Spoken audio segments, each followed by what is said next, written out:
Welcome back to Go Off Sis. We are back. Episode is sponsored by Target. We're so excited to be back. Happy Black History Month. Today we are talking all about our black hair journeys. We love talking about black hair. We're going to continue to do that. I am Kathleen, the Senior Director of Entertainment at Refinery and at Unbothered. And I got to introduce you to my sisses, my friends, my coworkers, my fave people, Sandy, Jess. Introduce yourselves. Hey, sisters. Hey. Hi, guys. I am back in the seat. I'm about to say the place that raised me. No. But I'm excited to be back and talking about all things hair. If you guys don't remember me, I am Sandy. I lead our brand partnerships at Unbothered.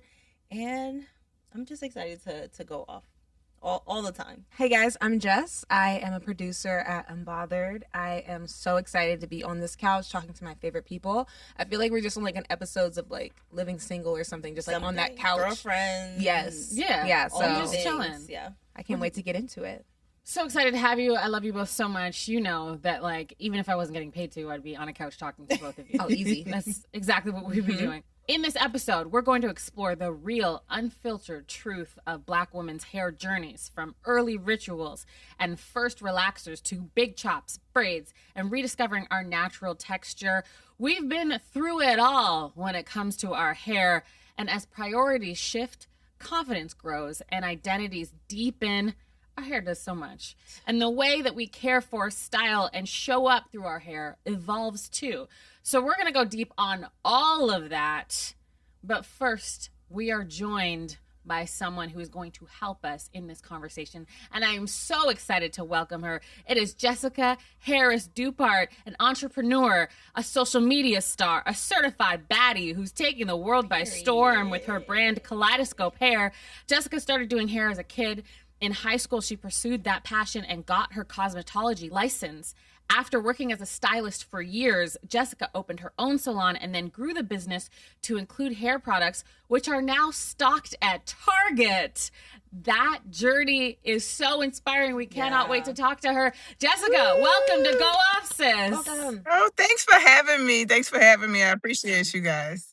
Oh, thank you so much for being here. I feel like I have my own kaleidoscope story. Tell it, Sandy. Before we dive in, I want to just thank you for making an amazing product that not only helped so many other people but myself. I want to say in the pandemic this happened. I don't know what about COVID and the pandemic, but things just started changing. I got acne. I was just, all the things was happening to me, and I just didn't understand why. So one day, after getting a relaxer, and I've never had an issue. I've always had like thick, healthy, relaxed hair. But for some reason, in the pandemic, my last relaxer literally took out the middle of my hair. My whole hair, the scalp was just gone. And I was devastated. I was like, what the hell? And it just, chunks were just coming out. So I was literally bald. Yeah. I went to a dermatologist. It was it might be seasonal dermatitis, eczema, and nothing was working. And then everything was shut down. So I was able to get my hands on some Kaleidoscope, and that was literally the only product that helped my hair grow back. And this is I'm not just saying this because you're on. It literally helped my hair grow back. So thank you so much. I don't know. Thank you for supporting us. It must be the Miracle Drops, right? Yes, it was the Miracle Drops. It was. I actually made those because of a story kind of like that. I was a hairstylist, and one of my clients cheated on me, and she came back to me, and she had a circular bald spot in the middle. Even though it wasn't my fault that it was gone, I felt responsible to bring it back because I hadn't grew her hair to the middle of her back. And so that made me pursue looking into what hair products, how to formulate them, what that looks like. And that was the birth of the Miracle Drops, that story. So I can attest to that. Yeah. So when was the first time you got a relaxer? My first memory of hair care was my mom used to take us to the salon with her every Saturday. And this was before the suites were a thing. This was an open salon, a whole bunch of Black women communing together, everybody, getting roller sets, getting all of that, but they were getting relaxers. I got a relaxer at a young age. It was a thing. It made my hair more manageable. And then as time progressed, we learn things and we decide to now embrace our curls. And even the world, it's not, your hair doesn't have to be straight for a certain kind of thing, or your hair doesn't have to be dark, or your hair can be yellow, your hair can be blue, your hair can be curly, your hair can be straight, your hair can be spiked, it can be soft, it can be hard.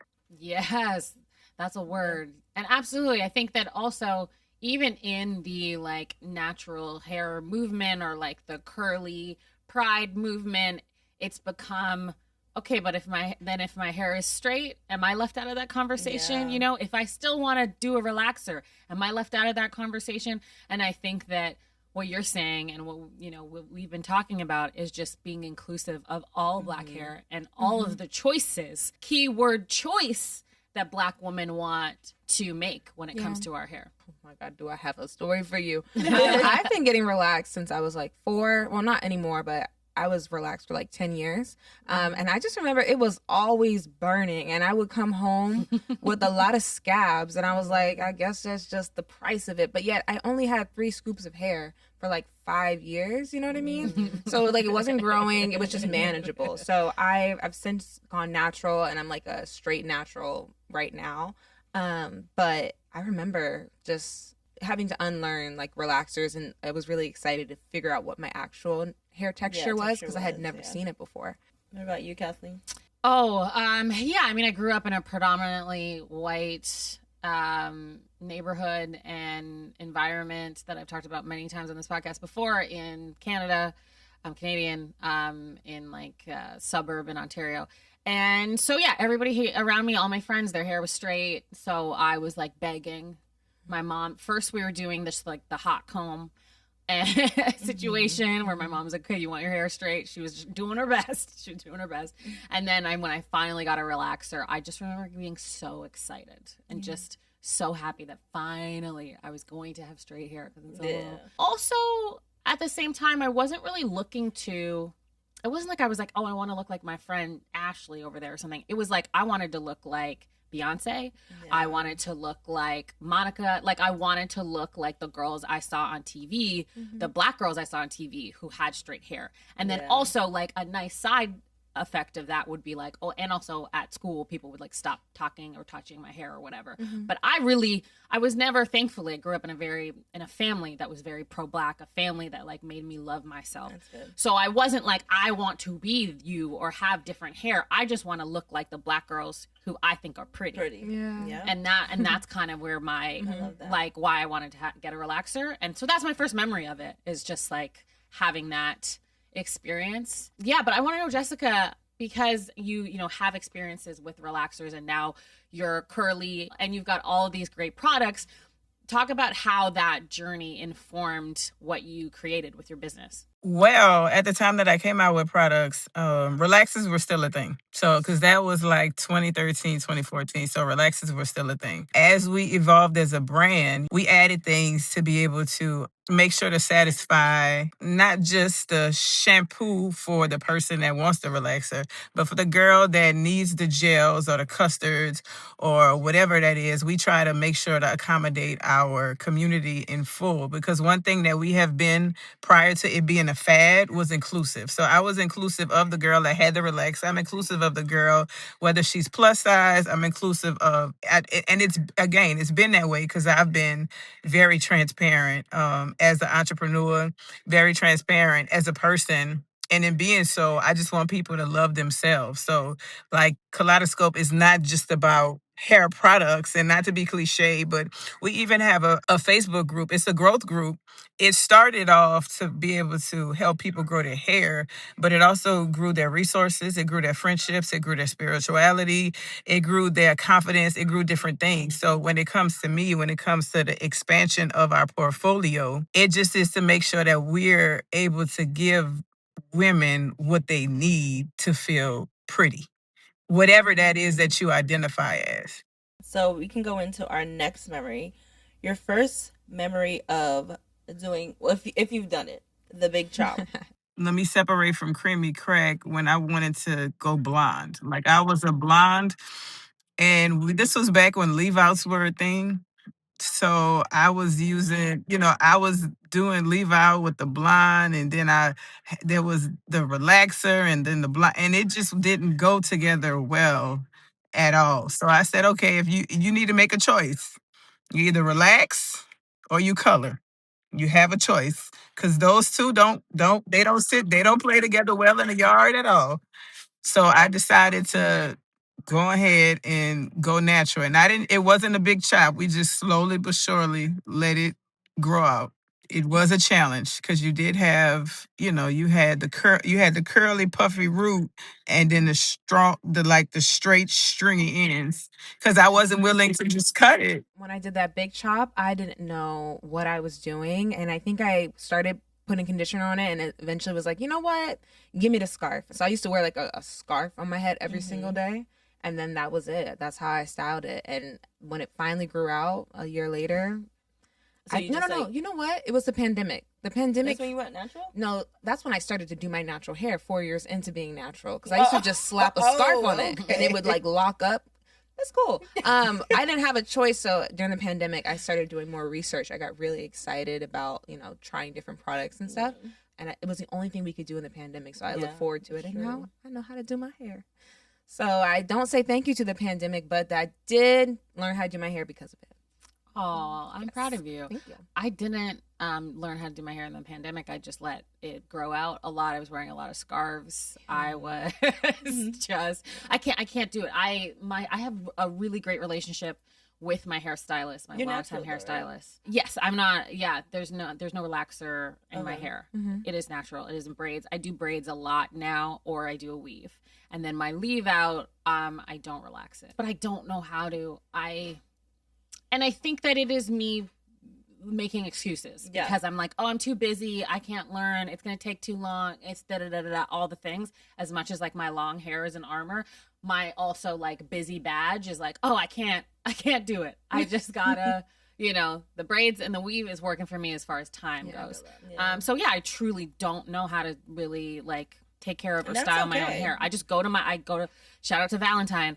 I go to her, I trust her, and she takes care of it for me. Whatever works Convenience. for you. Listen, I'm not mad at that. Right. A lot of people want to lean into convenience or whatever it is. And then I think you have some girlies that like to do their own makeup, and some girlies that just absolutely don't know how to do it. So it's the same way with your hair. You have some girls that's going to get their hair done, and some people that know how to keep up with natural hair. Yeah. But the internet and social media will bully you into thinking they will try to bully you into anything though. They will bully you into drinking red Kool-Aid instead of purple. Girl, F the people. I just gotta log off.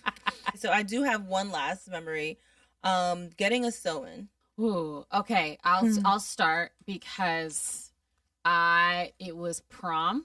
I got my first sew-in for prom.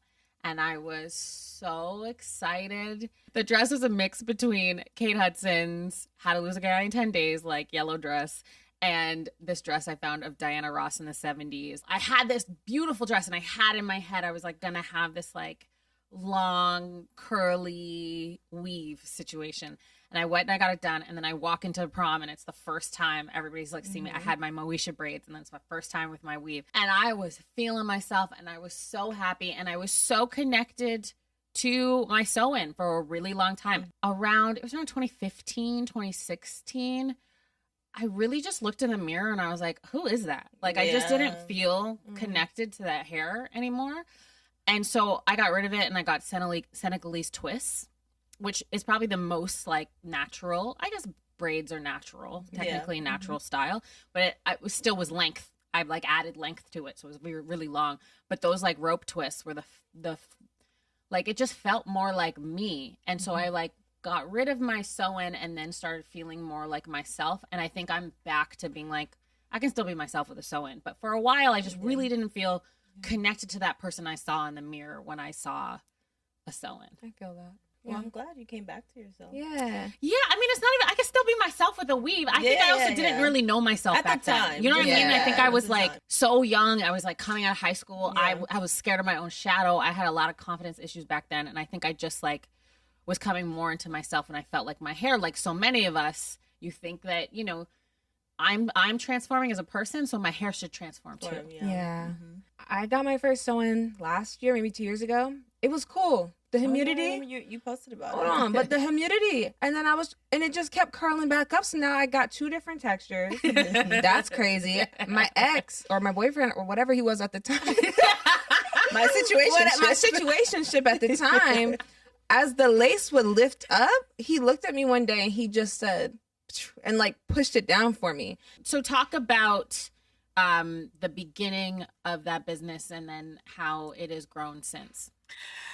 Well, it was not something that was on my bingo card. I can tell you that. That was something, it wasn't like I planned to do it. Kind of, as I said earlier in the show, I was a hairstylist. One of my clients who I had been working on for years, and this was during relaxers, I grew her hair to the middle of her back, and one weekend I couldn't take her in, so she went to somebody else.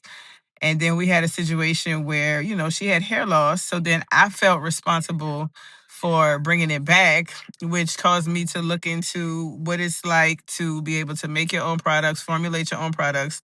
And it just so happened back then, in the salon, you'll have people that come to the salon and they sell food, they sell this, they sell that. We used to have this guy that comes to the salon every week that sold his own products. So I told him I wanted to make my own. He was like, well, I could just tell you the people that I use. And it was literally like that he gave me his chemists, he gave me his vendors. Like, just like that, straightforward. I mean, there was nothing. It was just like, oh, here, take my people. And so we worked on something for a little while. The first thing that they tried to do was kind of creamy. I didn't like it.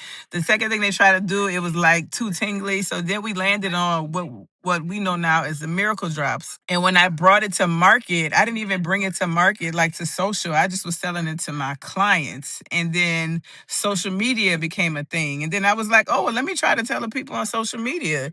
And then social media started buying it more than my clients. And then I started shipping to places that I've never traveled to. And I was like, oh, this actually might be something. Wow. And I learned social media and I learned social media marketing by kind of paying attention to trends, paying attention to what people are asking for, and have been able to grow the brand to where we've surpassed over 100 million in sales, which I'm super excited about. Yes. And we have retail distribution. Oh, thank you. Come on, Black-owned business. I love every gem you have dropped with us, Jesseca. Thank you so much for joining us on Go Off Sis. We appreciate you. Thank you. Thank you for taking time out of your day to be here with us. Listen, we can't talk about hair. We can't talk about black hair without our next guest.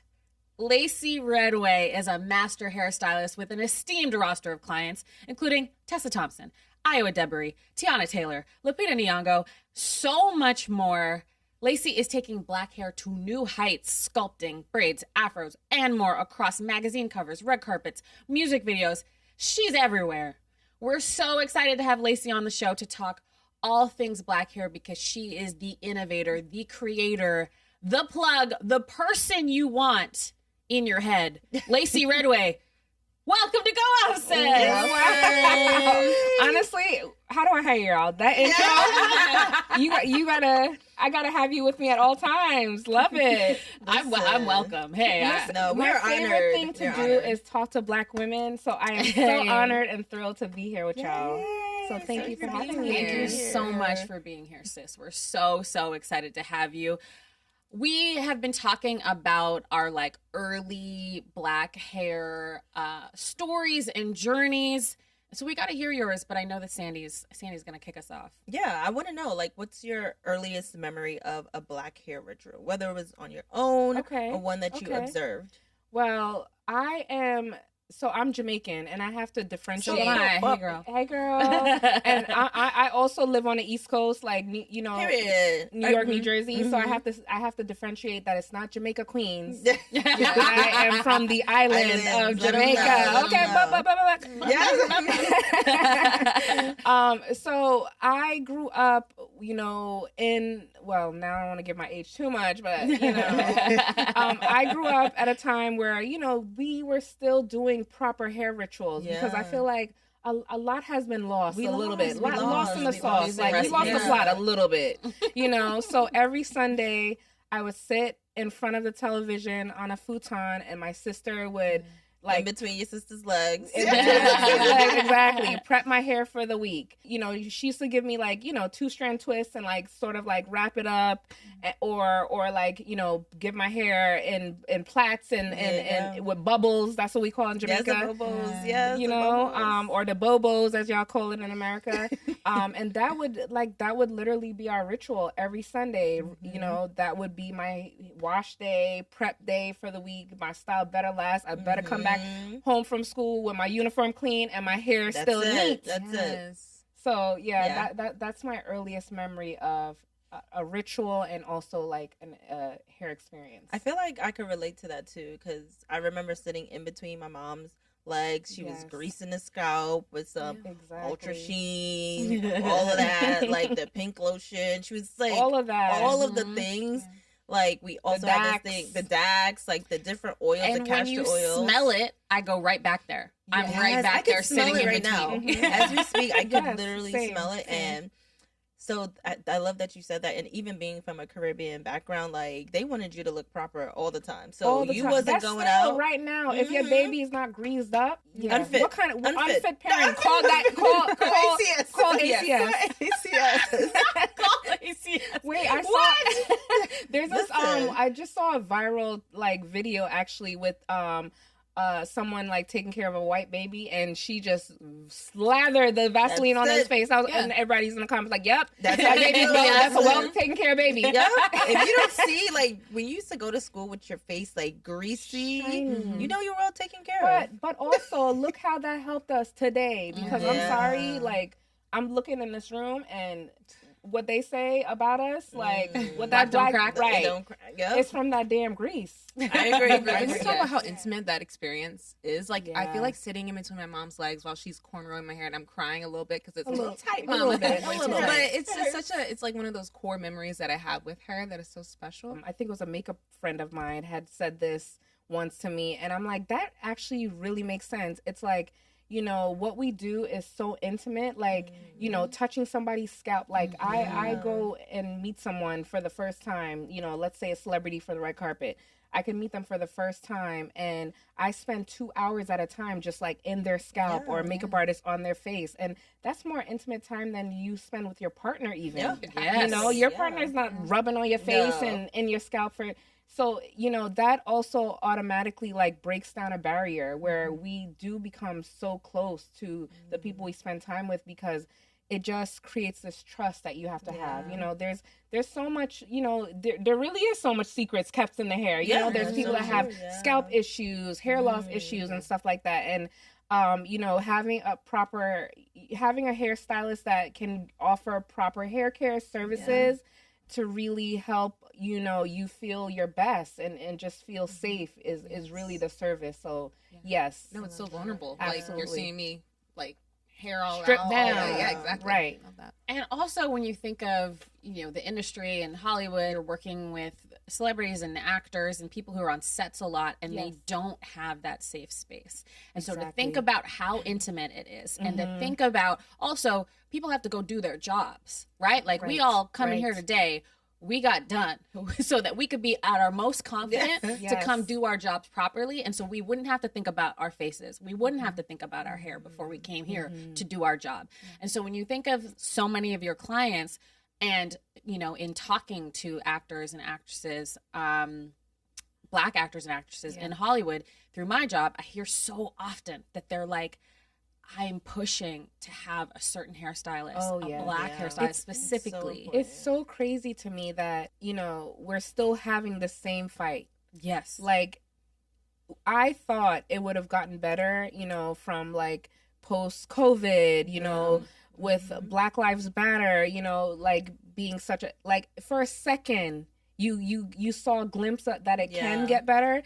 But now it feels like there's this like push of like this defiance against it, you know, where people are like specifically not trying to hire, you know, we see it, right? The backlash, as they call backlash. It. Right. The backlash. Wow. I didn't know that was a term for it. Yeah. You know, so it's like, you know, someone like myself who have been basically like grinding and hitting the pavement since I was 11 years old, pretty much. Like I've been doing hair that long. My trajectory is real. It's not anything that have to do with, you know, getting a handout or anything like that, you know, but with the backlash of it all, it you know, it kind of feels like people, you know, specifically don't want to hire us, you know, because they don't want to give us the opportunity because they feel like we were just like given, you know. So crazy. Which is so crazy. Insanity. So yeah, so it's like still hearing clients having to like push and fight and tug, you know, just to get someone that makes them feel safe on, you know, on a cover of a magazine shoot or, you know, on the set of a movie or, you know, to go travel with them to a foreign country, you know, when they're on these press tours. Like I have a client, you know, that's getting ready to do a press tour, and she literally like we're like strategizing for me to braid her hair before she has to leave the country because we just know by the time she gets to the country, there's nobody that is going to be available to her to make sure her hair looks good.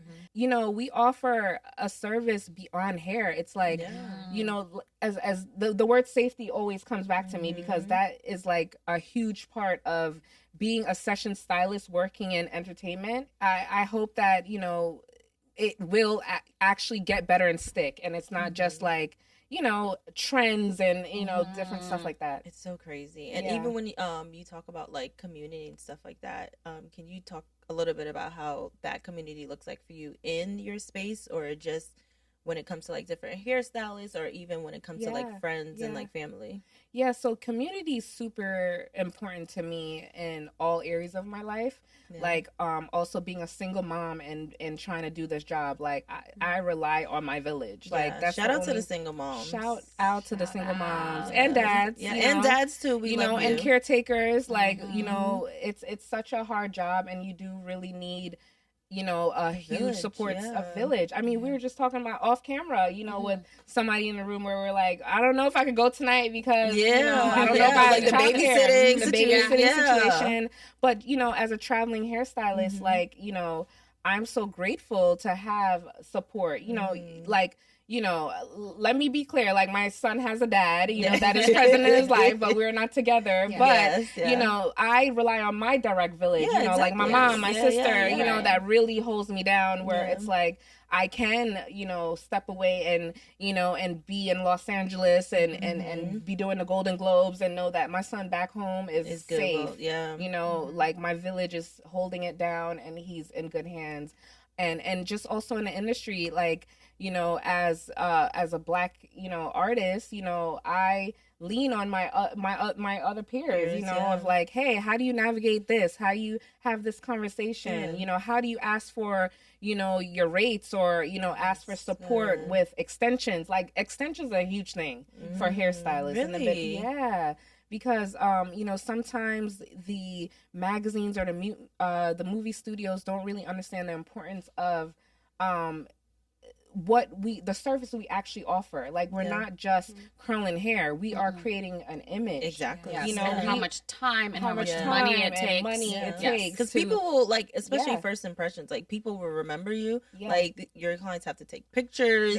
You know, so that's really important. And when you know, also like, you know, work with people continuously, it's just nice to have a team, you know, and the support in that. Oh my gosh, there's so much I want to talk to you about. But I want to get into specifically this, when you're styling people for big events and for magazine covers. I think for a long time, we have all dealt with this as Black women. For a long time, it was, if you're going to this, you wear your hair like this. And you cannot wear your hair like this, or else you're going to look unprofessional, or, you know, people are going to judge you in a certain way, whatever. And it was a lot of external conversations about something that is very intimate and internal, which is, how do I want to wear my hair? How do I want to look, right? It's more of like, what are people going to think of me, and how am I going to, and it's all these expectations. So for you, because you have innovated some of these most beautiful looks, natural hair looks on red carpets that we had never seen before. So I want to talk to you about the conversations you're having with your clients and how you let go of some of these expectations that are put on Black women to look a certain way in certain spaces. It's crazy because not that long ago, we did not have things like cornrows on the cover of a magazine and natural textures, as you're saying, you know, like I remember vividly being in Europe with a client. We were working on a notable magazine cover, and me and the client wanted cornrows. And this was like, at the time, very innovative to do. Mm-hmm. And it's still, till this day, like, it's like when we're shooting covers, they only see us in one to three styles, like your hair pulled back because they don't know what to do with it, and they're like, oh, just get rid of it, you know, or they want now a curly, looser texture, you know, sort of like, you know, afro outdone, you know, that's their version of afro, but it's still very loose, or straight, you know, so it's really, unless you're shooting for a black magazine like Essence, you know, Ebony, like really there's not really a lot of room, you know, for you to see and for freedom, you know. We wanted this cornrow style, and we got so much pushback from the team, and you know, and that I was so grateful to also be there with her, because besides me and her, there really wasn't anyone of color on you know, in the room, just her and I. And, you know, and they hated the idea of having cornrows on their cover. And, you know, so I've been on the fight, you know, with my clients, and, you know, I'm just so grateful to have, you know, been a part of like changing, you know, what we see red carpet hairstyles to be today. You know, we see a lot of natural styles, you know, we see a lot more braided hairstyles, and you know, styles that are very authentic to us. Yeah, because how sad is it to limit us to 3 hairstyles when our hair can literally defy gravity? Like, it's literally, literally. So even the conversation around like black hair is difficult to work with. Like oftentimes, you know, I hear stories from, you know, talents and models that, you know, somebody will see them and be like, oh my God, your hair is perfect as is. And that is code word for, I don't know what to do with it. I can't do it. You got it, sis. Girl, you got it, sis. You know, and like so many people have to go in the bathroom and like try to do their own hair so that they can look good for whatever the occasion. It's sad. It's very sad. I'm a big believer in like hair theory, and like the way that you wear your hair can kind of tell a story, and that's why I think your job is so important. How have you kind of redefined what hair theory is for you? Because I think with those branching out of those 3 hairstyles and being like, no, this look is really feminine, so let's do like a really big afro. Like, let's redefine what natural hair looks like and what it means, and the statement that it means. What is hair theory for you, and how are you redefining natural hair? So I'm a nonconformist, so I don't like rules. I don't like to live in the, you know, I don't like to live in the parameters of what expectations are. So I'm very much like, if everybody's going left, I'm definitely going right. You know, when I create a look, and for me, everything I do is a collaboration. So if I'm doing your hair, I spend time learning who you are so that I can implement you into the hairstyle, where it's not just my vision, you know? So it's like, I could give all 3 of y'all the same braided hairstyle, but the finish will look different because I'm considering who you are as a person. So that is how I redefine hair theory, you know? It's just through the collaboration of how I work. I love that. I love how personal it is. No, I was trying to remember the word. Hair theory. No, you're good. I love that. Okay, I want to just like, for a second, I'm just gonna big you up, Lacy, because we know how talented you are and how we've seen the magazine covers and the red carpets and all this stuff. We're gonna keep talking about that. But me personally, you see my style. So I've got a weave in the back and braids in the front, pick and drop and boho braids. This style is because of Lacy Redway. And so many people are doing this now, and you told me, girl, it was like 2 years ago. 3 years ago, maybe. And I ran into you, and I was like, "Oh, I want to get braids, but it's going to take so long." And and you were like, "This is what you got to do," and you gave me the plug. Yes. It's okay. So let's be clear. I did not like. This hairstyle has been around for a long time. Okay, if you go back and you really reference things, like Brandy was wearing her hair like that. Moesha, you know, Beyonce used to braid up her hair. You know, Toni Childs on Girlfriends also had, you know, when her hair broke off, like they were braiding her leave out. And but you know, I have been wearing my hair like this for 20 years, but I've been seeing like on social media and TikTok, it's so crazy. I'm like, y'all, we can't be Christopher Columbus in hairstyle. So what have you had to unlearn black hair myths and like put the people on, be like, stop doing this? Okay. Now this is a therapy session. We done stepped into the therapy session portion of the podcast. Try to lay down. Right, exactly. Because there's a lot of unlearnings that I've been like at this stage in my life, you know, both like how to deal in relationships, how to communicate. Like there's so much unlearning. So particularly with hair and hair care, the unlearnings are, you know, I mean, I know earlier we were like vibing off of the nostalgia of the hair products that we used to use, but I've learned now that put me on. Some of those clogged our pores. Oh, we can't really be. I'm over here saying, let's go back. I was gonna really be like putting on the scalp. Okay, I was gonna ask if there were like any OG like, you know, Blue Magic pink lotion that you have in your kit that you still use, but it's kind of sounding like no. Because I've learned also it weighs your hair down. Yeah, girl, remember when we used to do the doobies and the wraps? Y'all call it doobie? Where are you guys from? Because I feel like what you call a wrap is very specific to your region of where you are. I agree. So you got you know the doobie talk. We from the East Coast. I'll catch up. I pick up what you put Which is down. always the right way. Let's be clear. Listen, don't come for us in the comments, but let's be clear. But like, we ready to fight anytime. Come for us in the comments, okay? I'm ready. But you know, when we used to do the wraps, girl, it used to be so like greasy, and when you brush it out and plastic to your, it was like James look Brown. at the body now. Do you know how long it took to learn this formula of like what works and what's not working? It's trial and error. Okay, I mean, well, talk about it. What is the formula? Like, what are we doing these less days? is more. Like I used to have so that, many products. That's what I'm saying. I need shampoo and conditioner, you know, a little anti-humidity, and then the heat protection. Very important though. Let's not skip the anti-humidity and the heat protection. Yeah, the heat protection. I feel like you know, as Black women, like we gotta do more to our hair and skin that we have not that we didn't grow up doing, you know, like the sunscreen. That's something that I feel like we weren't doing for real, and we really, and also in the hair, like there's hair care products that are launching that will have UV protection. Wow. I mean, I can't say specifically one right now, but I definitely know something that's on the way. Something's coming. Yeah, something is coming. Well, has there ever been a time that you experimented like on yourself or on a client where you were like, yeah, I'm never doing that again? It's not working.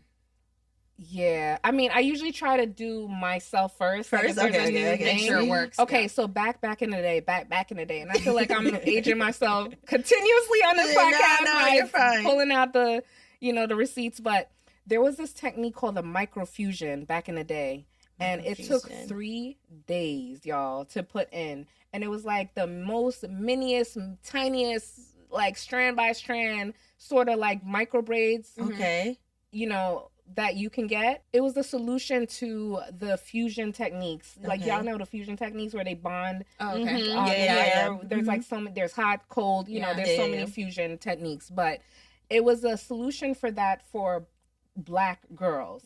So it was somebody, I don't know where, created that technique. And then the person I was working with, my boss at the time in a salon, I was the guinea pig for this technique, because it was supposed to, you know, you were supposed to be able to charge so much money to like have somebody come in and do it. And it was supposed to be so natural where it's like if you parted your hair or moved your hair, you wouldn't know that that you had extensions in. Interesting.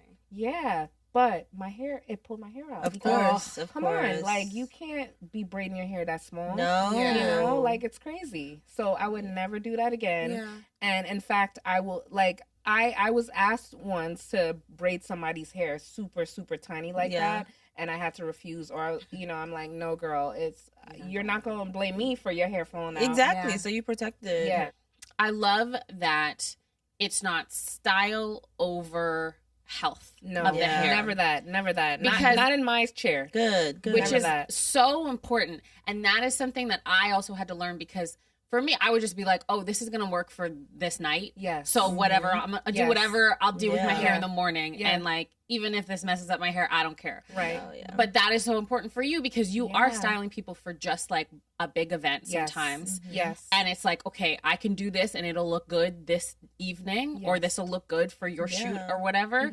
But then tomorrow you're going to wake up and it's like, what's happening? Yeah. Exactly. So talk a bit more about how you make sure like a client like Tessa, who I know you work with, you're good friends with, you work with her often. Yes. Making sure that Tessa is looking incredible throughout award season, as she is nominated for Hedda, one of the best performances of the year. Shout Let me out, just say. shout out. And also got the #1 show in the country on Netflix. Yes. Okay. Give my girl her flowers. We love Tessa so much. Yes. So how do you approach that? Making sure that the health is there along with the like styles. Yeah. So I feel so fortunate and blessed because I have such a long-standing relationship with a lot of my clients. Like, you know, I was even, you know, it's the last season of Stranger Things, you know. I know this is we're talking about black hair, but I'm just like thinking about all my clients that I've watched either grow up, you know, or like people I've been with, like, over 10 plus years, which Tessa is one of them. We've been, working together over a decade. But Sadie Sink, who I met when I think she was like 14, is in her 20s now. Wow. What season is that? 7 or 8 or whatever of the show? It just finished. 5, Stranger Things. Tell y'all. It feels like, because it's been for real. Because it's been like 7 or 8 years. Okay, that's what I'm talking about. Okay, it's the years. But I'm like, oh my God.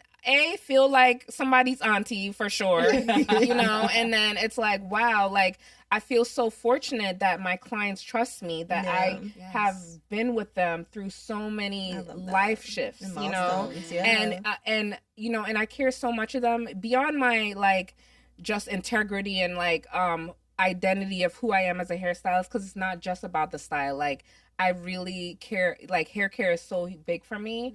I when somebody's promoting something or, doing a long press run, I definitely, speak on hair care. Like we're conditioning the hair in between, I'm not doing styles that's gonna, just for the night, that's gonna pull out your edges or, that's why like as much as I love seeing, how far wig styling and just like how creative I see people online are with the hairlines and the plucking and everything like that, but it's like, if you have to shave your hairline to put on a wig, what are we really talking about for real? Yeah, what are we doing? What are we really doing for real?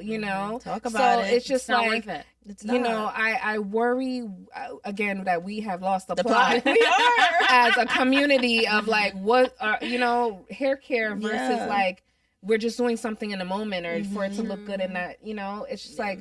Hair care should be the #1 thing. Like, that's why I'm here. Yeah. It's like, if you knew how to do your own, I mean, I hope you know how to do something, girl. I can do a little something. But like, I'm here to like, show you guys like how to preserve your hair and like, and we need that. Yeah. And like moisturize it and all those things. So, I can't also be out here being the one to pull it out too. Yeah. And that's why we appreciate you, because you actually care. Yeah, and there are tons of stylists out here that also still care.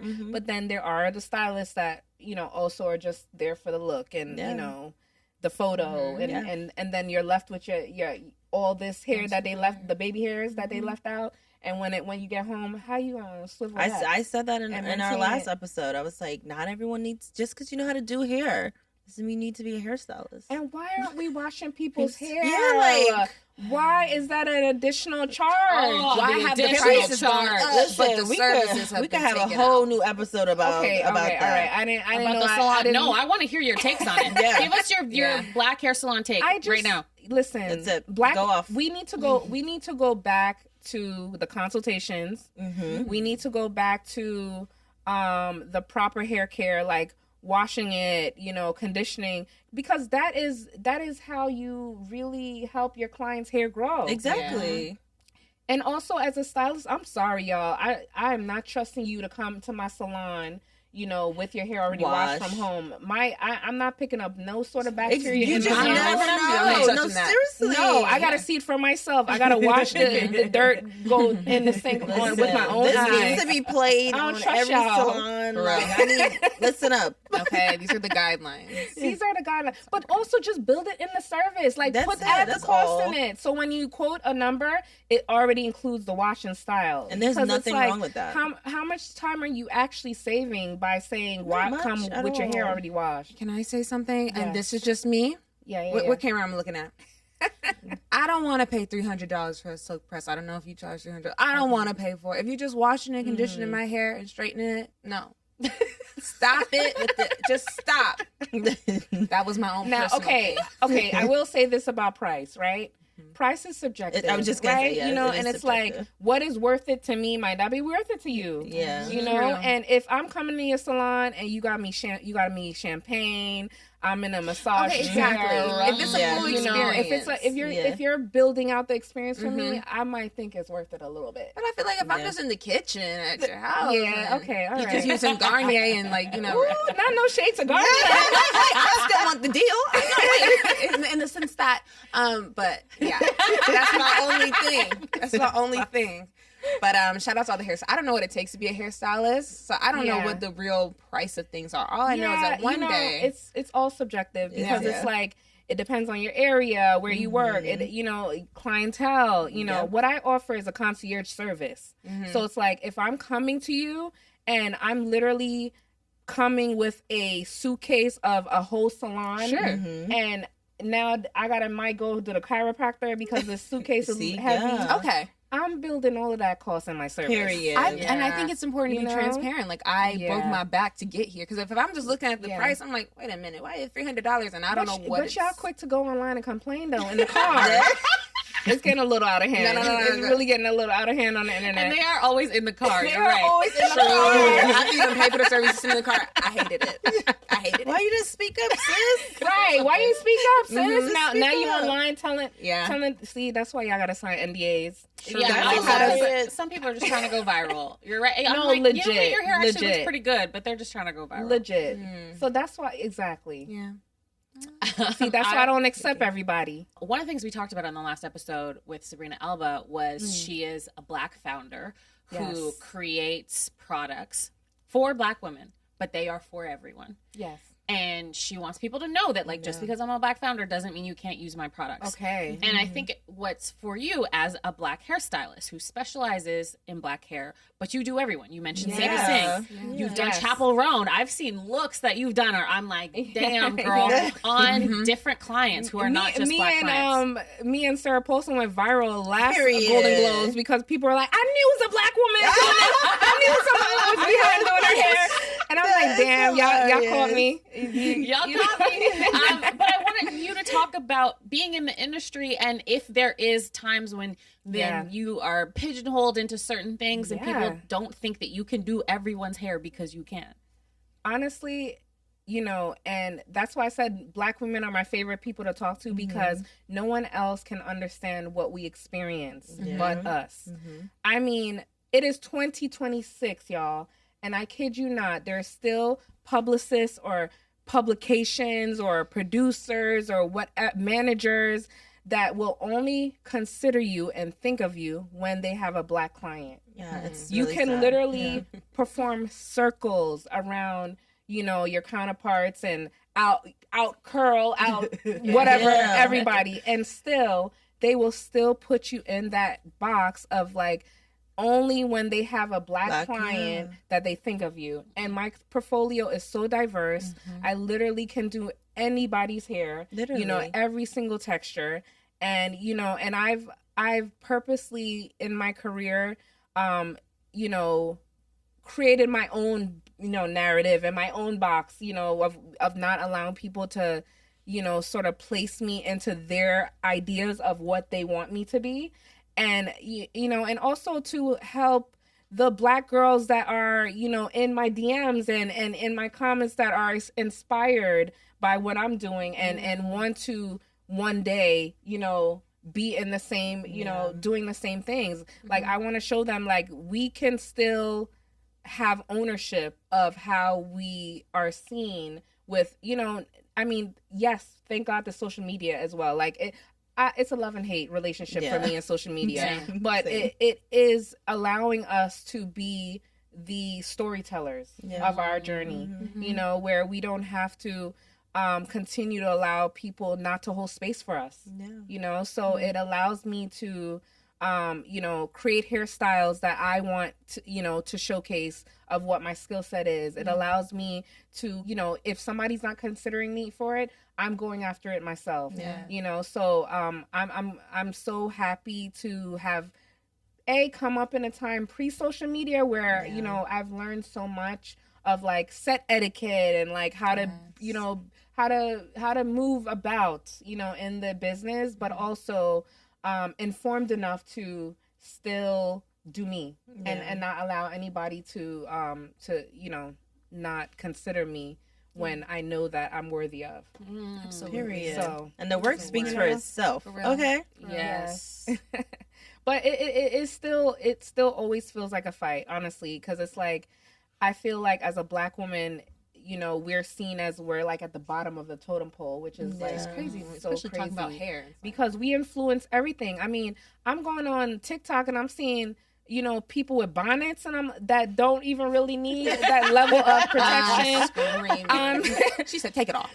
And you know, and I'm seeing like all types of stuff, you know, that I'm, you know, and also like, you know, I'm sorry, you know, Black people have influenced also the wig game that we're seeing now. And then I'm seeing, you know, so many different non-Black stylists, which, you know, listen, if you can take credit, if you can learn something from a Black woman, just make sure you're crediting us. Yeah. That's all I'm asking. That's it. So it's like, if we're teaching you different skill sets online, because, you know, we're not gatekeeping, you know, we are putting everything, we're sharing. Just also don't, you know, create a video or create a narrative as if you created something. Yeah. You know? So in your experience, how does a Black woman's hair contribute to her overall sense of confidence and like how she shows up in this world? Yeah. So hair is so crucial to, you know, your identity, you know, and how you're perceived, but also to, you know, your confidence. You know, we play such a important role. That's why I always tell hairstylists, like, I'm like, our job is secured, like, you know, in a global pandemic, in a everything. So like I was working through the whole thing, whether it's like I'm doing somebody's hair via Zoom, like I had to consult on Zoom. You know, I've you know, just, you know, had to send care packages, whatever the case may be. We, you know, if you are a stylist that focuses on education, you're always going to have a, you know, a seat in the game. Like there's always going to be room for you, because, you know, it's so crucial to just, you know, help people understand, you know, how to take care of it. I like love my stylist just based off of how she makes me look and feel. Once I leave, there's like that meme, like, you're not sad, your hair's just not sad. Your hair is not sad. And not to mention we're therapists. We are, you know, doctors. We are, you know, we play so many roles, you know, best friends. You know, like the salon is really the safe space and, you know, hairstylists to like just really just be yourself. You know, you have no choice. It's like the veil is being lifted, you know, where people are seeing in your most intimate, you know, vulnerable state. So if you can trust that person with, you know, any scalp issues you might have, or, you know, insecurities about breakage or hair loss, then, you know, that is a person that you can share some secrets with, you know, and help you feel, you know, beautiful and safe. Yes. Okay, when we're talking about feeling beautiful and feeling safe, and Black hair in general, I think people focus on the challenges of it. And when we talk about the emotion of Black hair, it's always about the struggle and I hated it and whatever. I want to talk about the joys. I want to talk about the things you love about Black hair. What is something that you feel like is underestimated or underappreciated about Black hair? We kind of touched on it earlier, but people thinking Black hair is difficult. The word, you know, any of those like notions associated with Black hair just like really sets me off. Because Black hair is, you know, and when I say Black hair, y'all, to those of you that are listening, you know, I'm talking about textured hair. You know, how beautiful our curls and coils are, and how it is. We literally can defy gravity. I think we said that, you and I, right? And, you know, as an editorial stylist, for me, when I have, you know, anyone with textured hair on set, I know I can manipulate it into any single shape that I want. And it will hold in whatever I place it into. So I'm like, how can it be difficult? Yeah. It literally does what you tell it to do. You just gotta know how to do it. You just gotta know what to say. You gotta know how to be a hair whisperer and whisper to it. So you're just not the right person for the job. Or there's a lot of education being offered, where you can seek out stylists that are offering classes, YouTube University, literally, so even ChatGPT might be able to tell you. I know, Kathleen. Not my favorite. But there are ways. There are resources. Yeah. Mama List research. Yes. Okay. So that for me is the joy of black hair. That it can literally do everything that you want it to do if you know how to treat it right. And I think also something you mentioned was like when you come to a service, you bring like champagne or you bring like a full experience. I think, maybe not all the time, but I'm just saying if I was if I was had a salon experience, or a suite, I would create an environment that it's like an oasis, like you feel like you've been transformed somewhere else. Yes, I mean to the point of loving black hair, I think. Yeah. The space that you set up for yourself as you're doing your hair, like sometimes I'll like light a candle or something just so I can get in the mindset of like we're about to do hair. Exactly. I love a candle and a incense, Palo Santo. Like I love creating an environment. But those are the things that add to the service. It's like with anything, you get what you pay for. So if you want the quick whatever, you got to be okay with the results. And however it comes. That's true. Okay, we are going to get to, I'm so excited, Lacy, because you have done so many iconic looks over the years on some iconic people.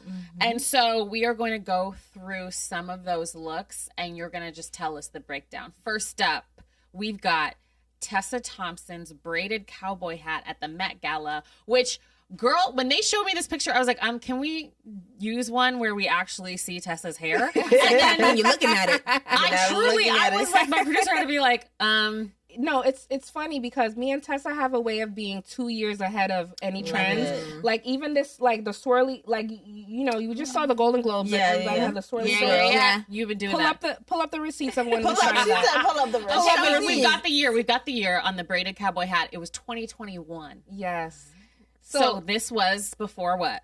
This is, pre Cowboy Carter or pre, any Western trends that we have seen. Yes. So let's just say that, it's not a shade. It's like, I hope that is very clear. That's not what we're. Talk to us just about the mechanics of this. Okay. Like, how do you even do something like this? Shout out to my girl Tessa. I love her dearly. But, we are such a great collaborator. And, I don't know if the astrology of it all has anything to do with it. That's my Libra sister and I'm a Virgo. and I work very well with Libra women. Like my manager, Allison. Shout out Allison. Is also a Libra. So we get each other. Each other. So we dreamt up this idea at the last minute, y'all. Like literally, I was in the car with her driving to the Met Gala, still finishing up the interior of the hat. Wow. Like that's how dedicated, like, and so it's all human hair braided around a hat. Yes. Okay. And like structured, into the hat shape. And, and me and two of my assistants, literally I like pulled an all-nighter to create that hat. And it was such an iconic moment because again, it was like pre any sort of Western trends that we've seen in the last several years. So it was, we have a way of being a little bit ahead of the curve. When I see that, I'm like, oh, that must have been 6 months before. Was there kind of like a rush, like while y'all are like pulling it all together? Like, girl, how does it feel? It's always like that. I always feel like my job, I joke so much because I'm like, also like Tyra was ahead of the curve with Top Model, but I always joke like, I'm on a Top Model challenge. I always feel like I gotta make it work, Top Model and like Project Runway, make it work, because I'm always rushing to like create some elaborate thing because, God bless my clients, but they, we always dream up some amazing ideas, but it's like always last minute. Yeah. Okay, the next one is SZA's Fluffy Blowout for British Vogue. I love this.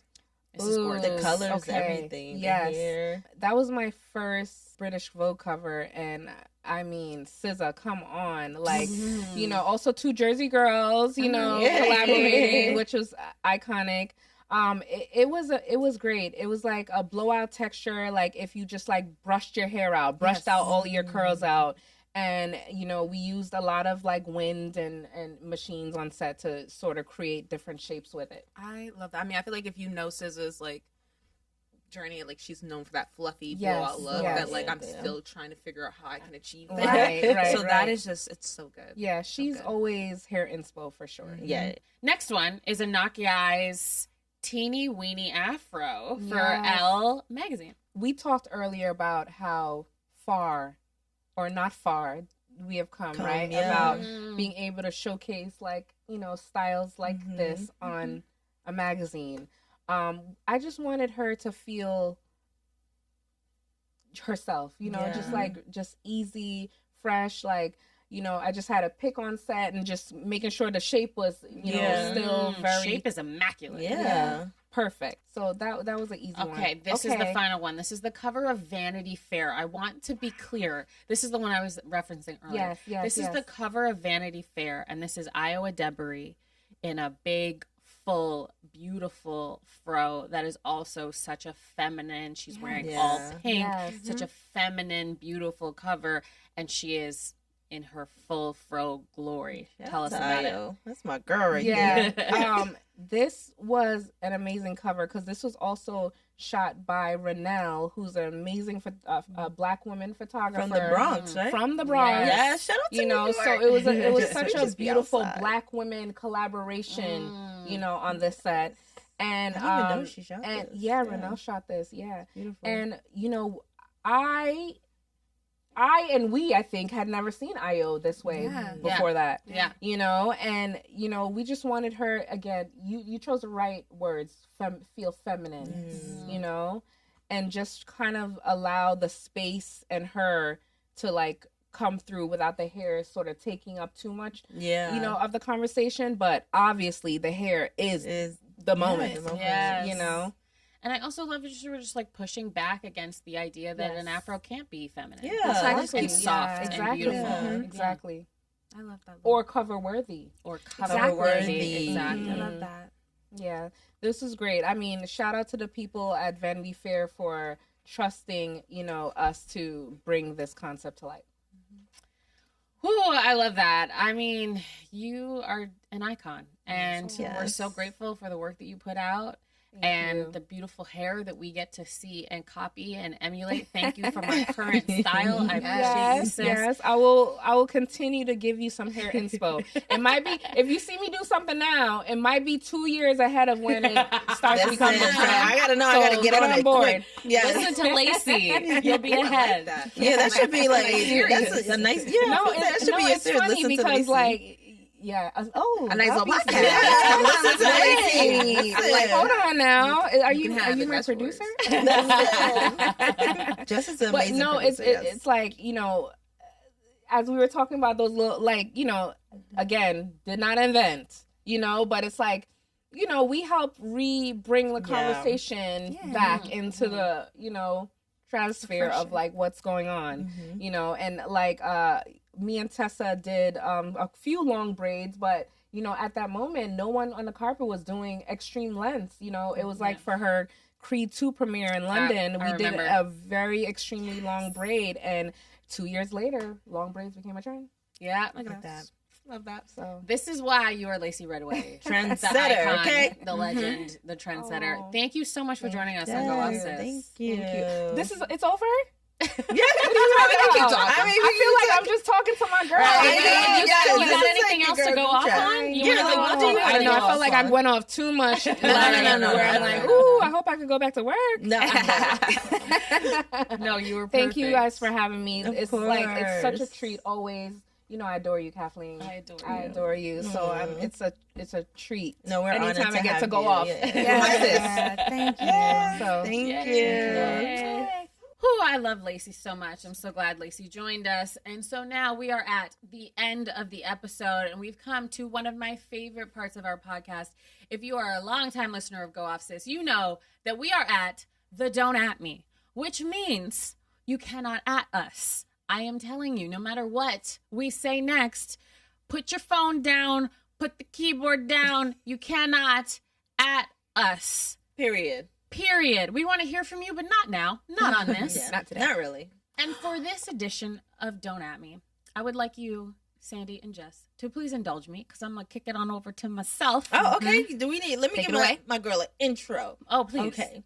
Tell us what's on your mind, Kathleen. It is time to let go of the chokehold edges have on all of us. Put down the edge control gel. Stop thinking that when you show up to the grocery store, your edges have to be laid. When you go somewhere in order to look professional, you have to have your edges laid. Mm-hmm. No, I don't care. I don't have baby hair. I'm grown.